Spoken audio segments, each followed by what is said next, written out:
यार मैथ्स ना एक ऐसा पेपर है जो कि लॉ के बाद सीए फाउंडेशन के एग्जाम्स में जनरली सबसे ज़्यादा टफ माना जाता है आफ्टर लॉ।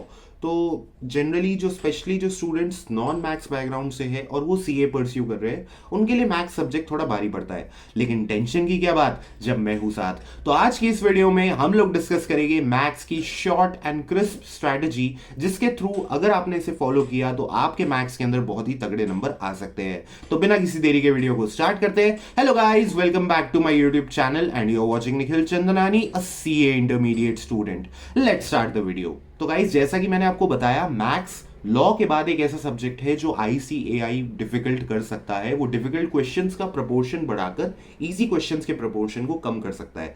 क्योंकि देखो यार, अकाउंट्स और इकोनॉमिक्स को जनरली आईसीएआई डिफिकल्ट नहीं बनाता। उनके क्वेश्चंस को, पेपर्स को मॉडरेट ही रखा जाता है, क्योंकि उसके अंदर 12th के बेसिक्स कवर्ड होते हैं, तो वो इतने डिफिकल्ट किसी को लगते नहीं है। लेकिन बात करूं अगर मैं स्पेशली लॉ और मैथमेटिक्स की, जनरली आईसीएआई इसको डिफिकल्ट बना सकता है। अगर मैं लॉ की बात करूं, पिछले 2 अटेम्प्ट्स के एनालिसिस पे सितंबर मॉडरेट टू टफर था, जनवरी का पेपर इजी टू मॉडरेट आया था। मैथ्स का पेपर पिछले कई अटेम्प्ट से नॉर्मल ही आ रहा है, ज्यादा हार्ड भी नहीं आता, ज्यादा इजी भी नहीं आता, सब सेक्शंस को ये कवर करता है। लेकिन अपन लोग रिस्क नहीं ले सकते, लॉ के बाद यही एक सब्जेक्ट है जिसके अंदर आईसीआई खेल सकता है। तो मोस्ट इंपॉर्टेंट टॉपिक्स मैं आपको बताऊंगा। इन टॉपिक्स को high to low weightage category में मैंने रखा है। एंड मैं आपको एक चीज बता देता हूं, इन टॉपिक्स को इसी ऑर्डर में अच्छे से करके जाना। मैं तो आपको बता रहा हूं, इनिशियल 4 टॉपिक्स आपके लगभग 55 टू 60 मार्क्स कवर कर देंगे। बताता हूं, सुनो ध्यान से, अच्छे से सुनते जाना। पहला टॉपिक आता है आपका लॉजिकल रीजनिंग, जो कि 20 मार्क्स का पूछा जाता है, हर एग्जाम में आता है ये। एंड इसमें 4 टॉपिक्स आते हैं जनरली। ब्लड रिलेशंस आता है, डायरेक्शन टेस्ट आता है, और 2 और टॉपिक्स इसमें आते हैं। एंड ये जो पर्टिकुलर टॉपिक है ना, ये नॉन मैथ्स स्टूडेंट्स का तो फेवरेट टॉपिक है। स्पेशली अगर मैं बात करूं मैथ्स स्टूडेंट्स की भी, तो वो भी आराम से इसे करके जाते हैं।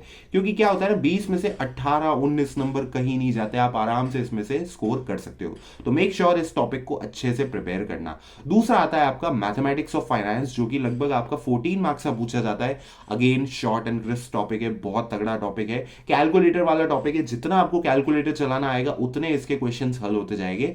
14 में से 12 से 13 नंबर कहीं नहीं जा रहे, आप आराम से ला सकते हो। फिर आता है आपका सेंट्रल टेंडेंसी डिस्पर्जन स्टैटिस्टिक का टॉपिक है। इसकी एक दिक्कत है कि ये बहुत लंबा टॉपिक है, हालांकि इजी है, इसके फॉर्मूले बहुत सारे हैं, लेकिन इसके फॉर्मूले हार्ड नहीं है, इट्स कंपैरेटिवली इजियर। तो आप आराम से इस टॉपिक को एक बार कवर कर लो तो आप आराम से इसे कवर कर सकते हो। अगेन 14 मार्क्स का पूछा जाता है, आराम से इसमें से नंबर मिल जाएंगे।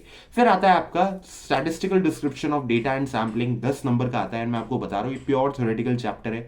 मॉड्यूल से अगर आप इसे रीड करके कवर करने जाओगे 2 घंटे हार्डली लगेगी, एंड 10 नंबर ही आपको देके जा सकता है। तो ये चीज भी आप फॉलो कर सकते हो। देखा, 4 टॉपिक्स आपके 58 मार्क्स के कवर हो रहे हैं। जनरली अगर इसमें से 55 नंबर भी जनरली बच्चों के आ सकते हैं, इतनी मेहनत करके अगर आप ले आए तो यार और क्या चाहिए। 55 नंबर शुरू के 4 टॉपिक से, और क्या भाई। लास्ट के कुछ टॉपिक्स मैं आपको बता रहा हूं, छोटे छोटे टॉपिक्स है, 5-5 नंबर के आसपास आते हैं ये टॉपिक्स। एंड ये भी आप आराम से करके जाना, इससे आपके एक्स्ट्रा वेटेज बढ़ जाएगी आपके पेपर में। पहला आता है आपका सीक्वेंस सीरीज, 5 से 6 मार्क का। सेट्स रिलेशन, 4 से 5 नंबर का। इक्वेशंस एंड लीनियर इनइक्वालिटीज, 5 से 6 मार्क का। इंडेक्स नंबर, को रिलेशन, रिग्रेशन, अगेन सेम 5 से 6 मार्क के ही आते हैं। इसके अलावा 4 ऐसे टॉपिक्स बता रहा हूं जो थोड़े से डिफिकल्ट पड़ते हैं। Probability, theoretical distribution, differentiation integration and permutation combination. ये जो 4 टॉपिक्स है ना गाइस, ये 4 टॉपिक्स जनरली मैथ्स के स्टूडेंट्स करके जाते हैं। नॉन मैथ्स वालों, अगर आपको इनमें से किसी पर्टिकुलर टॉपिक में कंफर्ट हो, लाइक काफी जनों को ना परम्यूटेशन कॉम्बिनेशन समझ में आता है, तो आप वो करके जा सकते हो। अगर आपको इन चारों में से कोई नहीं समझ में आ रहा, आप छोड़ सकते हो आराम से, कोई दिक्कत नहीं है। कई बार मैथ्स स्टूडेंट भी छोड़ के जाते हैं, तो अगर आपको नहीं समझ में आ रहा, आप इसको लीव कर सकते हो। बाकी टॉपिक्स पे तगड़ा फोकस करना, ताकि उसमें एक्यूरेसी इतनी तगड़ी बन जाए, इन टॉपिक्स को छोड़ के आपको लॉस हो ही ना।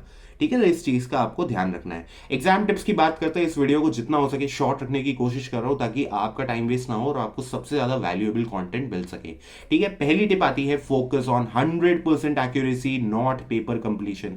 ऐसा क्यों बोल रहा हूं भैया? देखो यार, तुमने अगर लास्ट के 4 टॉपिक्स जो मैंने आपको डिफिकल्ट वाले बताए, अगर किए ही नहीं, तो आप पेपर पूरा करने क्यों जाओगे? भैया मैं तो पूरा करूंगा, नेगेटिव मार्किंग तो है नहीं। भाई नेगेटिव मार्किंग है, जो ये गलतफहमी में है ना कि नेगेटिव मार्किंग नहीं है, मेक श्योर नेगेटिव मार्किंग हो जाएगी। इसलिए पेपर पूरा करने की कोशिश मत करना, फोकस ये करो 100% एक्यूरेसी के साथ पेपर करना है। मान लो आप 100 में से 70 नंबर का ही पेपर करके आ रहे हो, 70 में से 70 आने चाहिए, इतनी एक्यूरेसी होनी चाहिए। मैं अपने बात करूं तो मेरे 68 मार्क्स आए थे मैथ्स के अंदर एग्जाम में, और मैंने पेपर लगभग 70 मार्क्स का ही अटेम्प्ट किया था, 70 71 नॉट श्योर, 70 71 के आसपास था। तो उसमें से मेरे 68 आए थे, तो मैंने एक्यूरेसी मेंटेन करने की कोशिश करी थी। आपको भी यही चीज करनी है, पेपर जितना करके आओ, 60 का करके आओ, 70 का करके आओ, 75 का करके आओ, लेकिन इतना करके आना कि सारे क्वेश्चन सही हो। मेक श्योर गलतियां मिनिमाइज आपको करनी पड़ेगी, ठीक है। और गलतियां मिनिमाइज कैसे होगी आगे बताऊंगा। दूसरी चीज आती है stick to module questions and previous RTPs and MTPs. आपको सिर्फ मॉड्यूल के क्वेश्चन करने हैं, लेकिन भैया मॉड्यूल के क्वेश्चन इतने सारे मैथ्स के मॉड्यूल में कैसे करें यार। एडिशनल क्वेश्चन बैंक को फिलहाल के लिए छोड़ दो, एक्सरसाइज क्वेश्चंस तो आप आराम से कर सकते हो। और हर चैप्टर में मॉड्यूल के क्वेश्चन बहुत सारे नहीं है, एमओएफ में ज्यादा है। जो इनिशियल 4 टॉपिक्स है ना उसके अंदर एमसीक्यू ज्यादा है यार। इतनी एमसीक्यू प्रैक्टिस तो आपको करनी पड़ेगी। लास्ट के टॉपिक्स में इतने एमसीक्यूज नहीं है, और हो भी तो एडिशनल वाले छोड़ देना, मेन मेन एमसीक्यूज आप लोग सॉल्व कर लेना, आपका आराम से मॉड्यूल क्वेश्चंस के थ्रू हो जाएगा। एंड आपको प्रीवियस आरटीपीज एंड एमटीपीज भी सॉल्व करके जानी है। मैं नीचे डिस्क्रिप्शन में लिंक दे दूंगा, क्वेश्चन पेपर्स की भी दे दूंगा, आरटीपीज एमटीपीज की भी दे दूंगा। हर वीडियो में ये चीज मैं प्रोवाइड कर रहा हूं ताकि आपको कहीं भटकना ना पड़े। एंड इन एमटीपीज आरटीपीज के थ्रू आपकी बेस्ट प्रैक्टिस हो सकती है, ठीक है। इस चीज का ध्यान रखना। एंड एक चीज ना गाइस, इसमें ना ध्यान से रखना, जो आपकी आरटीपीज और एमटीपीज है ना, मैथ्स की स्पेशली बात करूं तो कुछ क्वेश्चंस के सॉल्यूशंस में मिस्टेक बहुत ज्यादा होती है। स्पेशली अगर मैं एमटीपी की बात करूं, आंसर की में बहुत ज्यादा मिस्टेक्स होती है, तो उस पर इतना ध्यान मत देना। आपके आंसर्स कई बार सही होंगे लेकिन आंसर में कुछ और मेंशन किया हुआ होगा, तो ये चीज का आपको ध्यान रखना है। तीसरी चीज आती है, ये मोस्ट इंपॉर्टेंट टिप है इस वीडियो की। इस वीडियो को अगर लंबा खींचना होगा तो इस पर्टिकुलर टिप की वजह से खींचूंगा। Attempt your paper in levels and parts. इसको ना ध्यान से सुनना, थोड़ा सा नहीं, ये थोड़ा क्लियर होने में थोड़ा टाइम लगता है, ठीक है। ध्यान से सुनना। पहले से आपको जो 100 मार्क का जो आपका पेपर आता है ना, उसको आपको 5 सेट्स में डिवाइड कर लेना है। 20-20 क्वेश्चन के 5 सेट्स में आपको इसको डिवाइड कर लेना है। उसके बाद आपको क्या करना है, हर एक पर्टिकुलर सेट को सॉल्व करते हुए जाना है। मान लो आपने सेट 1 उठाया, क्वेश्चन 1 to 20। अब क्या करना है, आपको पहले लेवल 1 पे चलना है। लेवल 1 मतलब इजी क्वेश्चन जो फटाफट हो सके, 5 सेकेंड 10 सेकेंड 20 सेकेंड में सॉल्व हो सके, उन क्वेश्चंस को आपको सॉल्व करते जाना है। मान लो आपके 20 में से 10 क्वेश्चन ऐसे थे जो आराम से फटाफट सॉल्व हो गए, ये हो गए। फिर सेट 2 पे आए, फिर सेट 3 पे आए, ऐसे आपने पांचों सेट के सबसे लेवल 1 वाले क्वेश्चंस को सॉल्व कर लिया जो आपके फटाफट सॉल्व हो रहे, ठीक है। एक बार ये हो गया, उसके बाद आप आओ वापस लेवल 2। ऐसे क्वेश्चंस जो 1 से 2 मिनट लेते हैं, थोड़ा सा पर्टिकुलरली कैलकुलेटर का काम लेते हैं, सॉल्विंग का काम लेते हैं। फिर से आप सेट 1 से स्टार्ट किया, आपने सेट 5 तक आप गए। इस चीज का ध्यान रखना, सेट्स में जरूर डिवाइड करते हुए चलना। ये चीज मैंने अपने एग्जाम में फॉलो करी थी, बहुत हेल्प मिली थी। मैं 2 से 3 बार पूरा पेपर अपने माइंड में स्कैन हो गया था मेरा, आराम से 2 घंटे के अंदर मैंने 2 से 3 बार पेपर स्कैन कर लिया था।